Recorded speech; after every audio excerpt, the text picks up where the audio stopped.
오늘 저희들이 이제 그 룻기의 말씀을 같이 한번 나누려고 합니다. 아마 교회를 다니신 우리 성도님들은 뭐 잘 아실 수 있고, 또 교회를 안 다니신 분들도, 오늘 아마 처음 오신 분들도 조금은 그 친숙한 내용일 수 있습니다. 이제 오늘 말씀은 그 성경을 가지고 계신 분들은 1장부터, 룻기 1장부터 저희들이 좀 살펴보려고 합니다. 이제 룻기 1장에 보면 한 가정의 이야기가 나옵니다. 한 가정. 이제 이스라엘 땅에 이제 흉년이 들었습니다. 흉년. 그리고 유다 베들레헴에 한 사람이 있었다. 그런데 베들레헴은 이제 유명합니다. 왜냐하면 예수님이 여기서 나셨고, 또 다윗의 고향이 베들레헴입니다.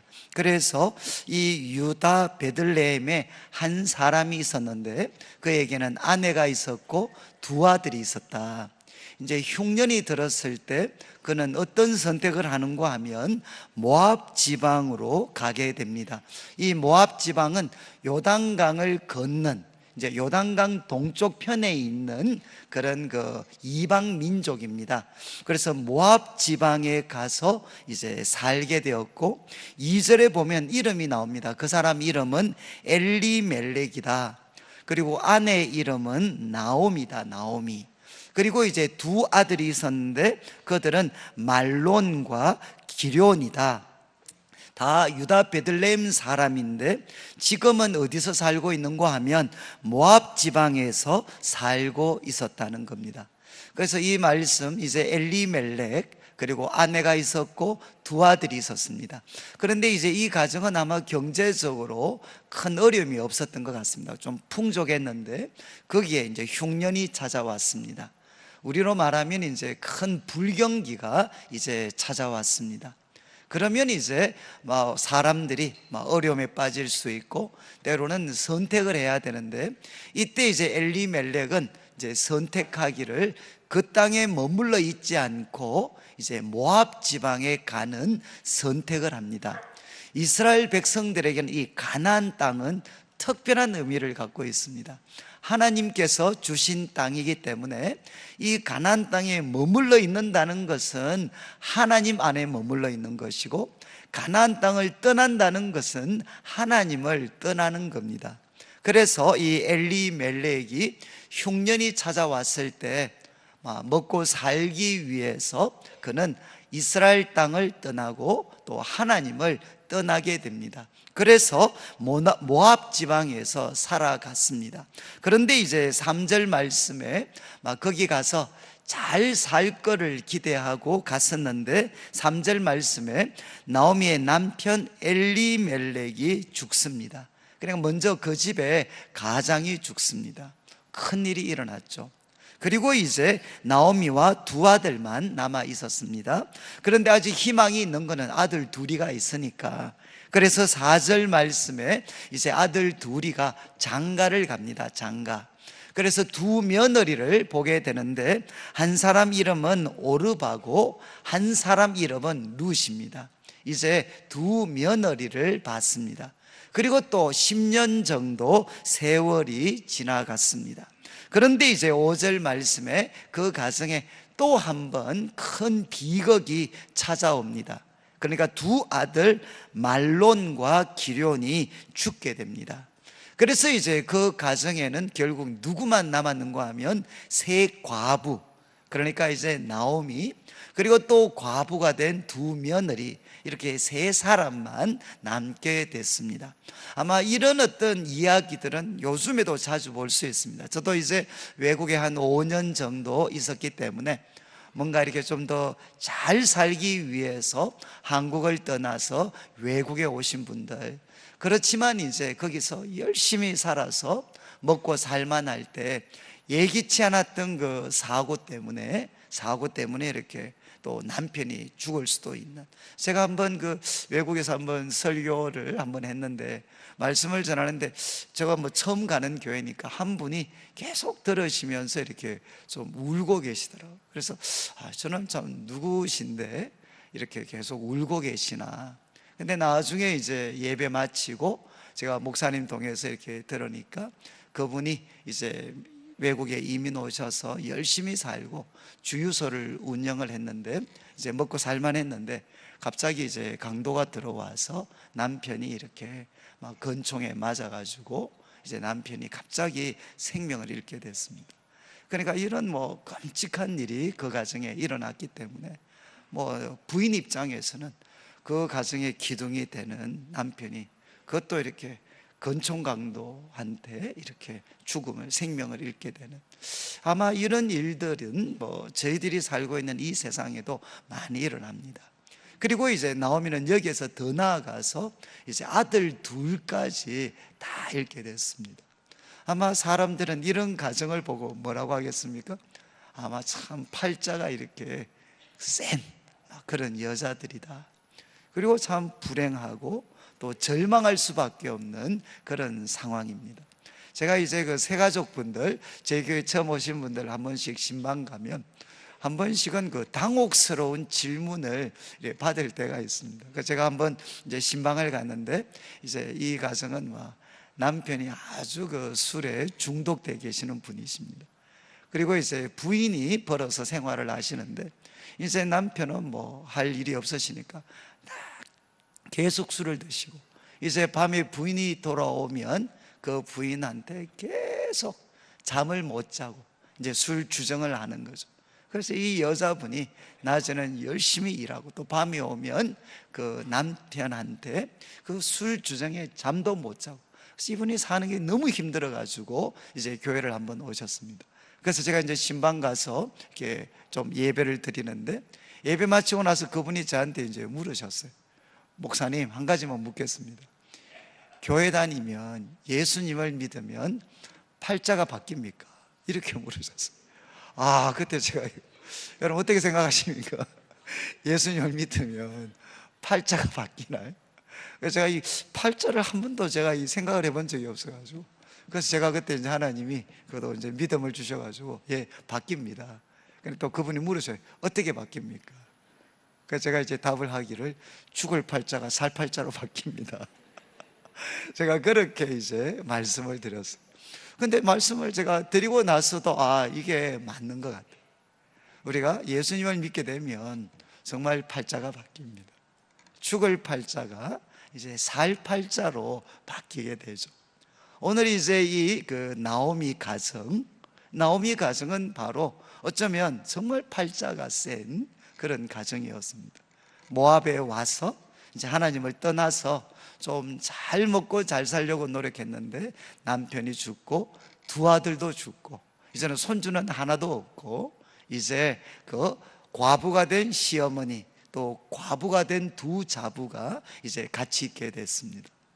이제 이런 상황에 이제 6절 말씀을 보면 이 나오미라는 여인이 이제 좀 결단을 내립니다. 무슨 결단을 내리는가 하면 소식을 듣습니다. 먼저 무슨 소식을 듣는가 하면 하나님께서 이제 자기 백성을 돌보시사 그들에게 양식을 주셨다. 이 말은 이제 이스라엘 백성들 흉년이 끝나고 하나님이 다시금 이스라엘을 풍족하게 또 풍성한 양식을 주셨다라는 이야기를 듣게 됩니다. 그래서 이제 나오미는 고향으로 돌아가기로 결심을 합니다. 하나님을 떠나 있던 그가 이제 하나님께로 돌아가기로, 그리고 고향으로 돌아가기로 그가 결심을 하게 됩니다. 그리고 이것을 이제 실행에 옮깁니다. 실행에 옮기는데 누가 이제 걱정이 되죠? 자기는 고향에 돌아가는 거지만 자기 두 자부는 이제 모압이 고향입니다. 그래서 이어지는 이 8절 말씀부터는 며느리들 보고 돌아가라는 거죠. 너희들은 나하고 같이 가면 희망이 없으니까, 그리고 너희 고향은 여기니까 돌아가라. 그러면서 이제 그들이 못 가겠다, 저는 어머니와 같이 가겠습니다 라고 이야기했을 때 11절부터 보면 이제 나오미가 그 며느리들 보고 왜 나하고 같이 가면 안 되느냐, 두 가지로 설명을 합니다. 하나는 나한테 자식이 없다, 자식. 이거는 우리 한국 분들은 이해하기가 어렵습니다.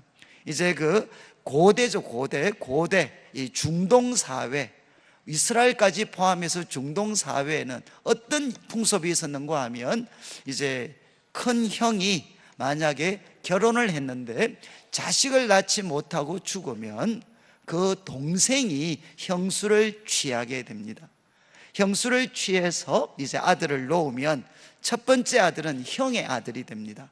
그래서 대를 이어주고 그 다음부터 아들이 자기 아들이 됩니다. 그러니까 이런 어떤 그 소위 풍습법이 있죠. 그런데 이제 그러면 만약에 큰 형이 죽었는데 밑에 동생들이 그 의무를 수행할 수도 있고, 만약에 동생이 없으면 어떻게 하겠습니까? 그 다음에는 사촌으로 넘어갑니다. 가장 가까운 친척이 이제 자식 없이 죽어서 혼자 남게 된 그 형수를 취해서 그 죽은 형의 대를 이어주도록 되어 있습니다.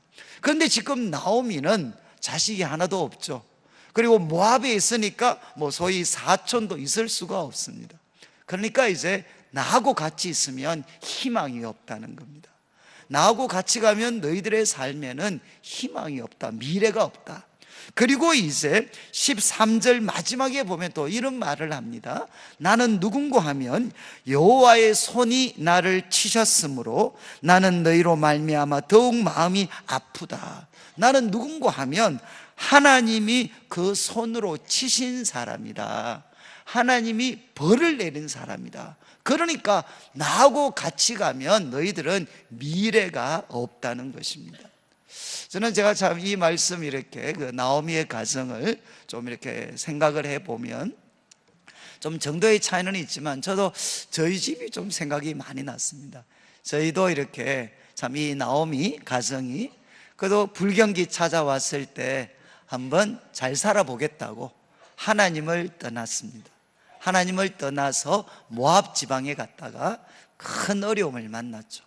근데 이거를 뭐 일반화 시킬 수는 없지만, 그러나 이제 저희 가정은 저희 이제 아버님께서 이 그러니까 이 청소년 시절에는 신앙이 너무 좋으셔가지고 이렇게 그 신학교를 가셨어요. 신학교. 그리고 교회 보탬이 되도록 그 당시에 그 돼지를 키우셨어요. 돼지. 교회 청년들하고 돼지를 키워가지고 교회 살림에 보탠다고. 그리고 그 돼지하고 막 같이 주무시기도 하고. 저희 아버님이 정말 열심히 특심하셨습니다. 그래서 신학교도 가시고 정말 열심히 하셨는데, 그런데 이제 결혼하시고 이렇게 나도 한번 돈을 벌어 봐야 되겠다. 그래서 이제 아버님께서 교회를 이렇게 좀 쉬시고 이렇게 사업을 하셨습니다. 그리고 이제 주일날만 되면 이렇게 이렇게 교류를, 그때는 골프 칠 때가 아니니까 교류를 위해서 등산을 가셨어요. 그래서 저는 등산을 별로 좋아하지 않습니다. 제 아버님이 주일만 되시면 등산을 가셨어요. 그래서 이제 신앙을 좀 떠나 계셨다가 그 후에 이렇게 다시 돌아오시게 되고, 그리고 이제 교회에서 정말 다시금 헌신된 주의 백성이 되는 데까지 그 긴 시간을 저는 좀 지켜볼 수 있는 기회가 있었습니다. 그래서 참 고생을 많이 했습니다. 그래서 하나님을 한번 떠났던 사람이 다시 이렇게 교회에 돌아오는 게 참 어렵구나. 그래서 제가 청년들 섬길 때 청년들 좀 열심히 믿다가 빗나가는 애들이 있어요. 빗나가는 애들. 그럼 제가 불러서 이야기합니다. 야, 내가 좋은 말 할 때 그냥 마음이 안 들더라도 교회에 머물러 있어라. 너 만약에 지금 떠나면 네가 다시 돌아오려면 둘 중에 하나다. 좀 죄송한 말씀인데, 교통사고 나거나 암에 걸리거나, 너 둘 중에 그런 일이 닥쳐야 너 교회 올 수 있지. 지금 떠나면 너 못 돌아와. 저는 참 그런 분들을 너무너무 많이 봤습니다. 그래서 지금 이제 나오미 가정도 먹고 사는 것 때문에 한번 잘 살아보겠다고 하나님을 참 떠났다가 그 가정에 큰 아픔이 찾아왔습니다. 하나님의 손이 그들을 치셨습니다. 그런데 이제 이것이 어떻게 회복이 되었느냐, 이제 첫 번째 걸음은 뭐였습니까? 이제 나오미가 돌아가는 겁니다. 나 이제 돌아가겠다. 하나님께로 돌아가겠다. 그리고 나 유다 땅으로 돌아가겠다. 이렇게 나오미가 돌아서게 됩니다. 그런데 이제 성경학자들의 이야기를 보면 이 나오미가 돌아가는 모습은 신약의 어떤 모습과 좀 견줄 수 있는가 하면은 누가복음 이제 15장이죠. 거기 보면 이 탕자 이야기가 나옵니다. 탕자. 아주 부잣집에 아들이 둘이 있었는데 큰아들은 모범생이고 둘째 아들이 방탕해가지고 아버지가 살아 계신데도 내 몫으로 유산 달라. 그래서 그 받아가지고 먼 곳에 가서 흥청망청 다 써버립니다. 그리고 나중에는 이제 말 그대로 거지가 됩니다. 거지. 그래서 돼지를 치면서 돼지가 먹는 지엽열매 먹으면서 살아갑니다. 그러다가 어느 날 이제 이 아들이 정신을 차려서 생각을 하죠. 우리 아버지 집에도 종이 있는데 우리 아버지 집에 있는 종들은 지금 내하고 다르다. 내하고 우리 아버지 집에 있는 종들은 먹는 거 부족함이 없이 먹고 있다. 그러니까 내가 지금이라도 아버지께 돌아가서 아들이라고 여기지 마시고 저 종으로 여겨주십시오. 바로 이런 마음으로 이제 탕자가 아버지께 돌아갑니다. 그 모습과 어떻게 보면 비견할 수 있는 것이 이 나오미가 돌아가는 겁니다. 부자였다가 이제는 남편 두 아들 다 잃어버리고 어떻게 보면 참 초라한 모습으로, 그러나 누구한테로 돌아갑니까? 그러나 아버지께로, 하나님께로 그가 돌아가게 됩니다. 자, 그런데 이제 이렇게 이야기했을 때 나오미가 며느리들 보고 나하고 같이 가면 미래가 없고 나 하나님께 벌받은 사람이다. 그랬을 때 이제 오르바라는 며느리는 돌아갑니다. 오르바라는 며느리는 돌아가는데, 그런데 이제 룻이라는 며느리는 끝까지 따라갑니다. 끝까지. 그래서 이제 나오미가 야, 너 동서는 갔으니까 너도 같이 가. 그렇게 할 때 16절을 한번 보시면 이제 이런 말씀을, 혹시 며느리 있으신 분들한테는 뭐 이렇게 한번 이런 구절들 올 때 있더라. 성경에 야 이런 말도 있더라. 야 한번 읽어주시면 아마 좀 도전이 되실 것 같아요. 그래서 룻이 자꾸 시어머니가 가라 그러니까 뭐라고 이야기하는가 하면, 어머니 나보고 자꾸 가라고 하지 마십시오. 그런 다음에 이런 이야기 합니다. 지금 이제 16절에 그 룻이 뭐라고 이야기하는가 하면, 어머니가 가시는 곳에 나도 가겠습니다. 어머니께서 머무시는 곳에 나도 머물겠습니다. 어머니의 백성이 나의 백성이 되고 어머니의 하나님이 나의 하나님이 되고, 어머니께서 죽으시는 곳에서 나도 죽어 거기 묻힐 것이고, 만일 내가 죽는 일 외에 어머니를 떠나면 여호와께서 내게 벌을 내리시고 더 내리시기를 원합니다. 여러분 무슨 뜻인지 아시겠죠? 지금 룻이 어머니 보고 이야기합니다. 어머니가 가는 곳에 저도 갑니다. 어머니가 머무는 곳에 나도 머물겠습니다. 어머니의 백성이 나의 백성이고 어머니의 하나님이 나의 하나님입니다. 그리고 어머니가 죽는 곳에 나도 거기 죽어서 묻힐 것입니다. 죽는 것 외에 내가 어머니 떠난다면 하나님이 나에게 벌 위에 벌을 내리기를 원합니다. 이렇게 룻이, 좀 죄송한 말씀이 정신 나간 이야기를 했습니다. 아마 이런 며느리들은 이제 거의 없지 않을까요? 천년기념물이라고 생각할 수밖에 없는. 그냥 룻이 이제 어머니 앞에 이런 이야기를 했어요. 이런 이야기. 저는 참, 제가 이 고백을 한번 이제 외국에 제가 수도원에 가 있을 때, 그때 이제 좀 음악을 들으면서 제가 이렇게 묵상할 수 있는, 기도할 수 있는 그런 방이 하나 있었습니다. 그래서 제가 거기 가서 이제 이게 뭐 영어는 모르니까 그래도 흘러나오는 노래 들으면서 제가 기도를 했는데, 그때 이제 선교사님들이 부르는, 이제 미국 선교사님들이 부르는 찬양이 하나 처음 듣는 노래였어요. 그런데 그 선교사님들이 이 가사를 가지고 불렀어요. 지금 우리는 어머니 이렇게 나오지만 영어 번역을 보면 Where you go, I will go. Where you stay, I will stay. 그래서 그분 선교사님들이 이렇게 부르더라고요. 당신이 머무는 곳에, 당신이 가는 곳에 나는 갑니다. 당신이 머무는 곳에 나는 머물 것입니다. 당신의 백성이 나의 백성이고 당신의 하나님은 나의 하나님이십니다. 당신이 죽는 곳에 나도 죽어 장사 지낼 것이고, 그리고 죽음 외에 내가 당신을 떠난다면 벌 위에 벌을 내릴 것입니다. 이거를 영어로 그 선교사님들이 부르는데, 제가 정말 이 몸에 막 전율이 막 흐르는 것 같더라고요.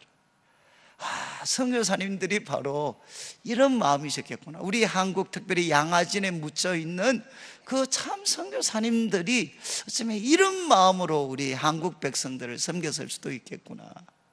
저는 그때 이 가사를 새롭게 이렇게 보게 됐습니다.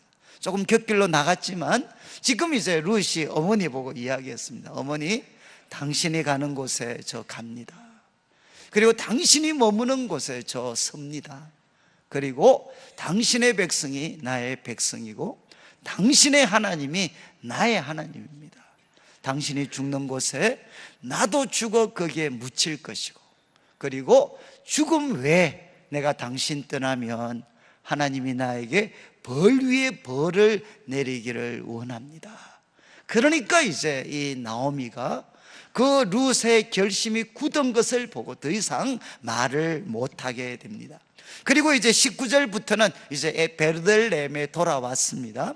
베들레헴은 작은 마을입니다. 작은 마을, 지금도 작은 마을입니다.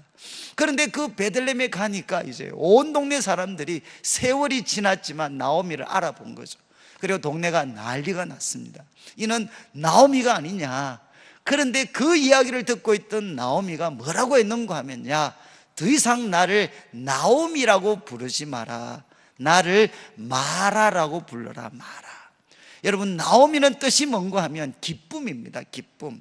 나를 기쁨이라는 나오미로 부르지 말고 내 이름은 마라다. 마라. 마라는 뭔가 하면 이제 괴로움이라는 뜻입니다. 쓰다라는 뜻입니다. 내 인생은 나는 누구냐?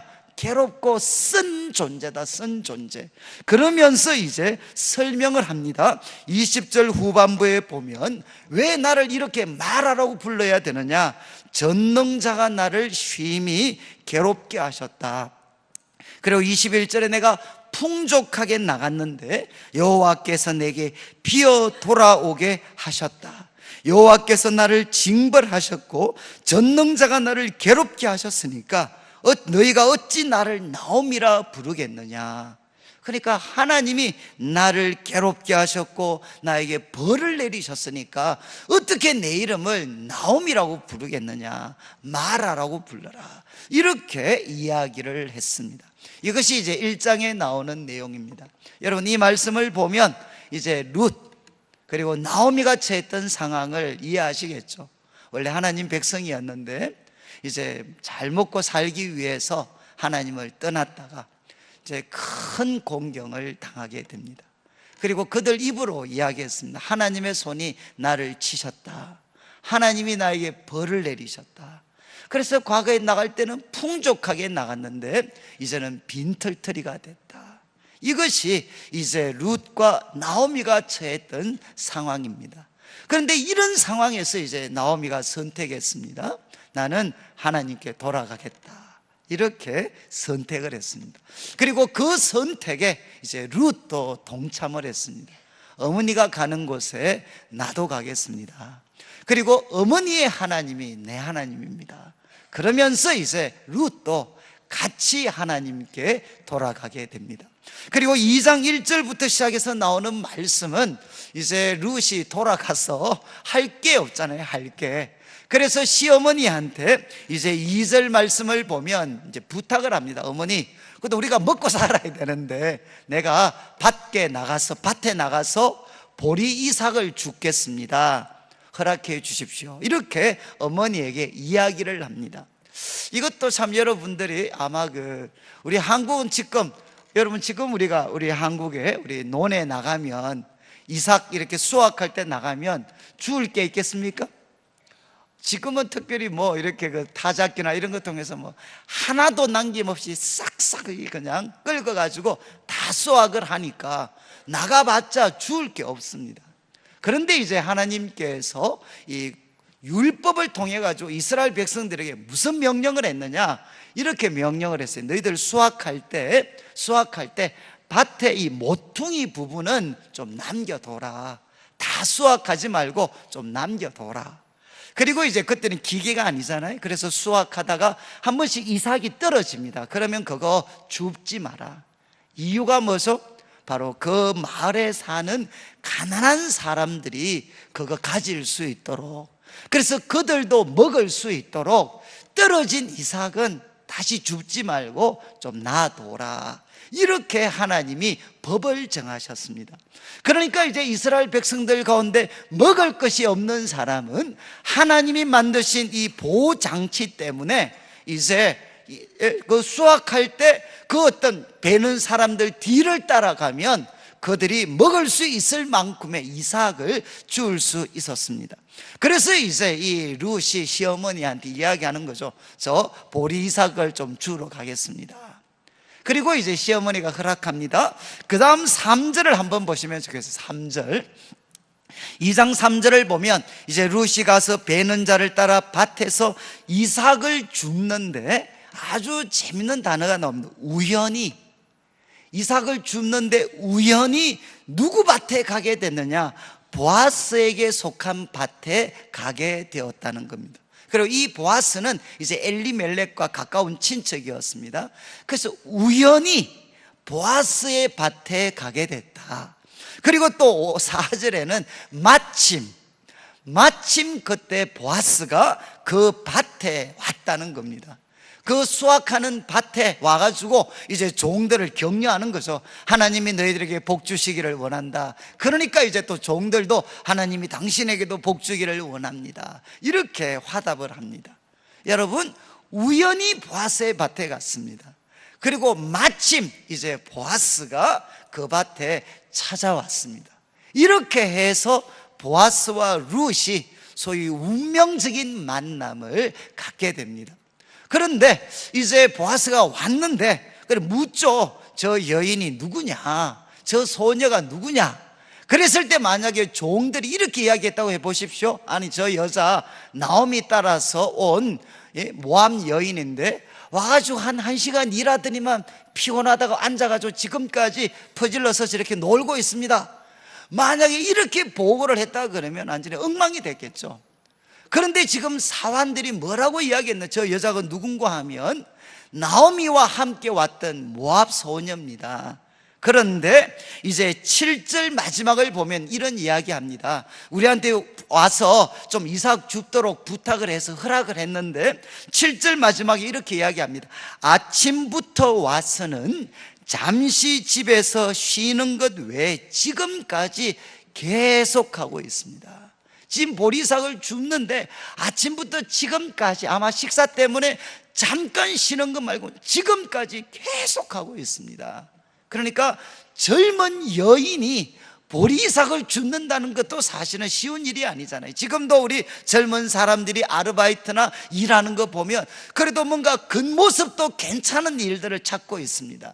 이렇게 보리삭과 같이 누구나 볼 때 아, 저 사람은 가난한 사람이야, 가장 밑바닥에 있는 사람이야, 그런 표시 나는 일들을 뭐 과거도 그렇고 지금도 그렇고 과거도 하기가 쉽지 않죠.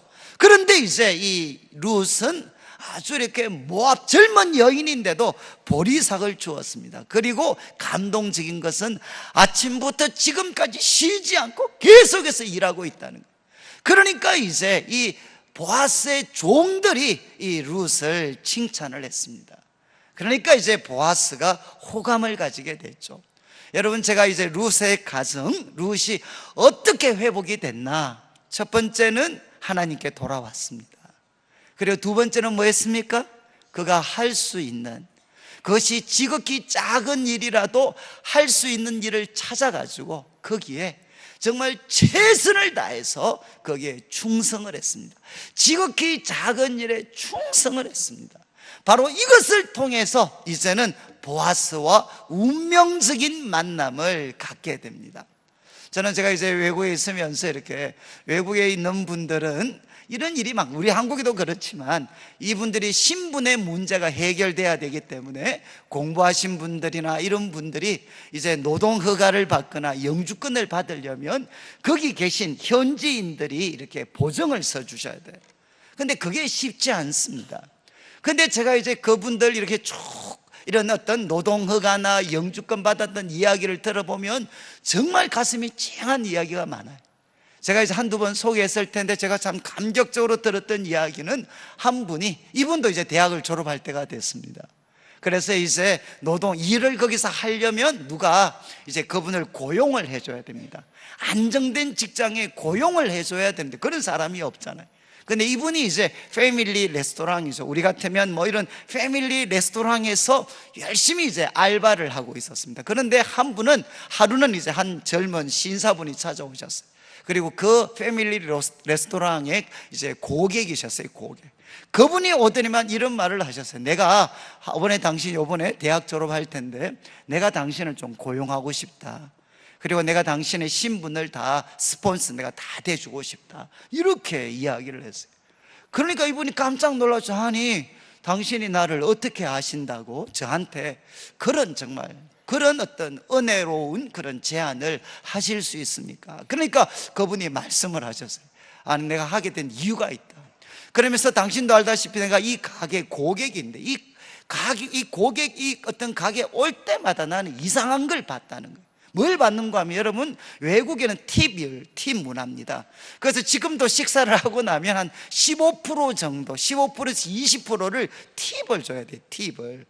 그래 이것 가지고 이제 식당에서 일하시는 분들은 생활을 해 나갑니다. 그러면 여러분 식당에서 오래 일한 고참들은 어떤 테이블로 갈까요? 아주 고참들은 어떤 데 가느냐?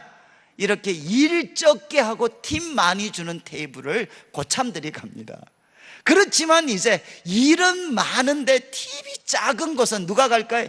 쫄병들이 가요. 신참들이 가게 되세요. 신참들. 그런데 여러분 팁 작으면서 일 많은 테이블이 어떤 테이블일까요? 바로 이제 애들이 아직 초등학교도 안 간 애들을 데리고 오는 젊은 부부, 젊은 가정의 테이블은 어떻게 될까요? 거기 가면 애들이 막 다 어질러 버립니다. 밑에도 아주 엉망입니다. 그리고 그런 분들은 이제 아직 젊으니까 팁을 넉넉하게 줄 수 있는 여유가 없어요. 그러니까 그런 어떤 손님들이 오면 원래는 쫄병들이 가도록 되어 있습니다. 그리고 고참들은 이제 한 50 정도 되시고 애들도 다 컸고, 그러면 그곳에는 밑에는 뭐 치울 것도 없고 끝나고 나면 팁도 아주 넉넉하게 주셔요. 이런 데를 고참이 가는데, 그런데 당신은 내가 여기서 몇 년을 지켜봤는데 지금부터 이때까지 당신은 언제나 애들이 왔는, 애들을 데리고 온 젊은 어떤 그 가정의 그 손님들 테이블은 항상 당신이 치우고 있더라는 거예요. 그래서 이제 아니 왜 이런가, 처음에는 우연이라고 생각을 했는데 계속해서 이 사람이 그 어린아이들 데리고 온 젊은 가정의 테이블을 치우고 있으는 거예요. 왜 그러냐? 그러니까 이야기하셨다는 거예요. 그 매니저가 이야기를 했다는 거예요. 저 사람은 예수님을 믿는 사람이라 가지고 남이 하지 않는 굳은 일을 언제나 자기가 앞장서서 한다는 거예요. 그러니까 그 이야기를 듣고 이분이 감동을 받아가지고 저런 사람이면 내가 믿고 회사를 맡길 수 있겠다 라고 해서 자기가 이제는 노동허가를 받고 그리고 영주권을 받을 수 있는 길이 열려졌다는 겁니다. 아마 이것은 외국의 이야기일 뿐만 아니라 우리가 살고 있는 이 세상의 이야기죠. 우리들의 삶에 결정적인 하나의 변화를 만들어내는 것은 대부분 무엇이냐?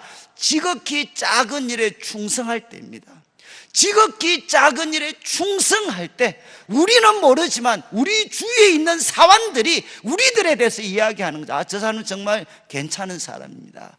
아침부터 지금까지 쉬지 않고 일하는 정말 괜찮은 사람입니다. 이렇게 이야기하는 걸 통해 우리들의 인생에 변화가 일어나는 겁니다. 여러분이 이제 룻은 두 가지 일을 했습니다. 하나님께로 돌아왔습니다. 그리고 그가 비록 밑바닥이었지만 거기서 할 수 있는 지극히 작은 일을 찾아서 최선을 다해서 수고했습니다. 그때 이제 오늘 우리가 읽었던 이 12절 말씀입니다. 이제 보아스가 이 룻에게 이제 이야기하죠. 야, 너 여기에 머물러, 이 밭에 머물러. 그리고 내가 다 이야기해놨어. 젊은 사반들 너 건드리지 못하도록 내가 할 거고, 그리고 또 너한테 물도 제공해 줄 거고 내가 다 편히 봐줄 테니까 딴 데 가지 말고 여기서 일을 해. 이러니까 이제 룻이 막 감동을 해서 어떻게 이방 여인인 저를 돌아봅니까? 그때 이제 11절에 보아스가 대답을 하죠. 야, 나는 너 남편이 죽은 후에 네가 시어머니에게 행한 모든 것, 그리고 내 부모와 고국을 떠나 전에 알지 못하던 백성에게로 온 일이 내게 분명히 알려졌다. 너가 시어머니, 시아버지, 너 남편 죽은 이후에 시어머니한테 어떻게 했는가 내가 다 들었다. 그리고 또 낯선 나라 믿음 때문에 와서 어떻게 너가 행동하는지 내가 다 알고 있다. 그러면서 12절 이야기합니다. 여호와께서 내가 행한 일에 보답하시기를 원한다. 너가 행한 이 참 귀한 일, 선한 일에 하나님께서 보답, 갚아주시기를 원한다. 그리고 또 이야기합니다. 이스라엘의 하나님 여호와께서, 잘 보십시오, 이스라엘 하나님 여호와께서 그의 날개 아래에 보호를 받으러 온 너에게 온전한 상 주시기를 원한다. 여러분, 지금 룻이 지금까지 했던 행동이 뭐라는 거죠?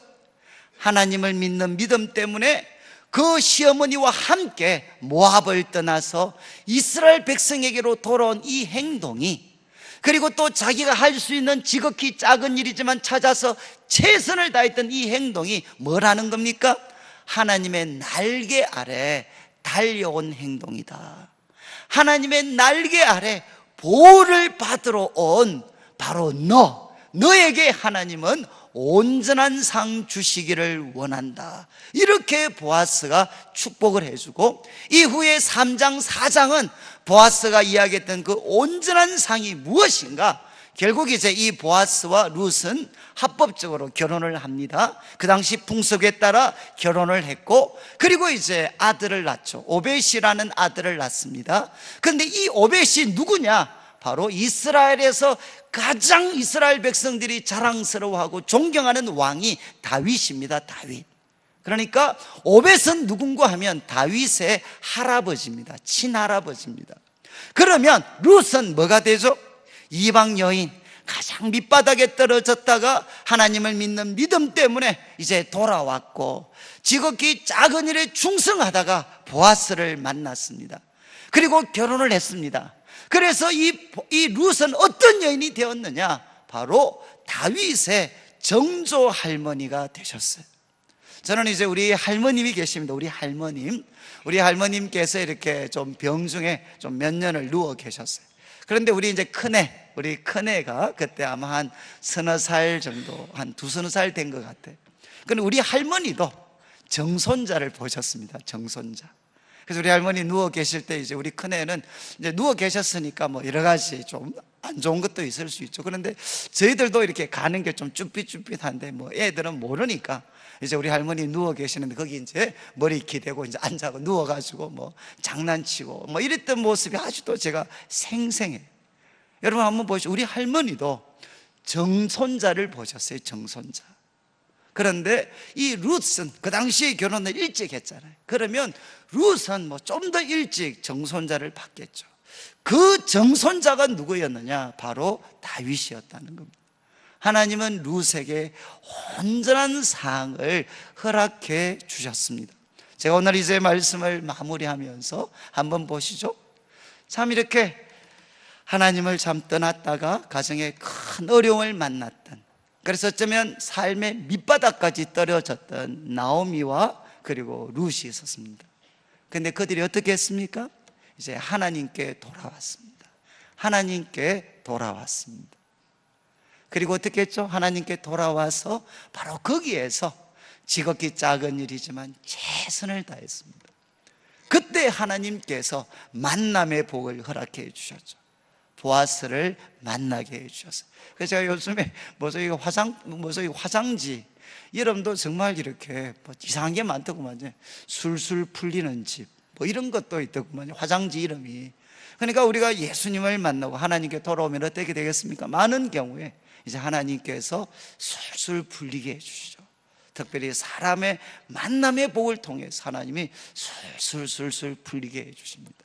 그리고 어떻게 되죠? 마침내 이 룻으로 하여금 하나님께서 온전한, 하나님이 주시는 온전한 상 받게 하셔서 바로 이스라엘이 그렇게 자랑하는 그 다윗의 정조 할머니가 되게 하셨습니다.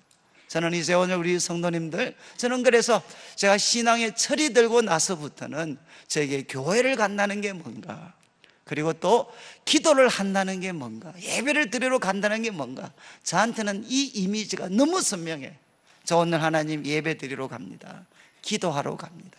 이거는 뭔가 하면 하나님의 날개 아래 달려가는 것입니다. 하나님의 날개 아래 달려가면 하나님은 바로 나에게, 또 우리 성도님들에게 온전한 상을 주십니다. 저는 우리 교회 때로는 삶이 힘들어서 이렇게 우리 교회 오신 분들이 있습니다. 제가 신방 가면 거의 예외 없이 이 말씀을 제가 전합니다. 제 마음의 소원이 뭔가 하면 바로 우리 성도님들, 때로는 삶의 여러 가지 우여곡절 때문에 참 희망을 가지기 힘드신 분들이 계십니다. 그러나 바로 이분들이 룻처럼 하나님의 날개 아래 달려와서 하나님만이 주실 수 있는 그 온전한 상을 그분들도 누리게 되셔서, 여러분 참 이 룻처럼 나중에 그런 이야기가 나와요. 7 아들보다도 더 귀한 자부, 정말 룻은 이스라엘 역사에서 가장 칭찬받는 그런 여인으로 이제는 세워지게 됐습니다. 이런 은혜가 우리 성도님들 가정에 넘치게 되시기를 주님의 이름으로 축원합니다.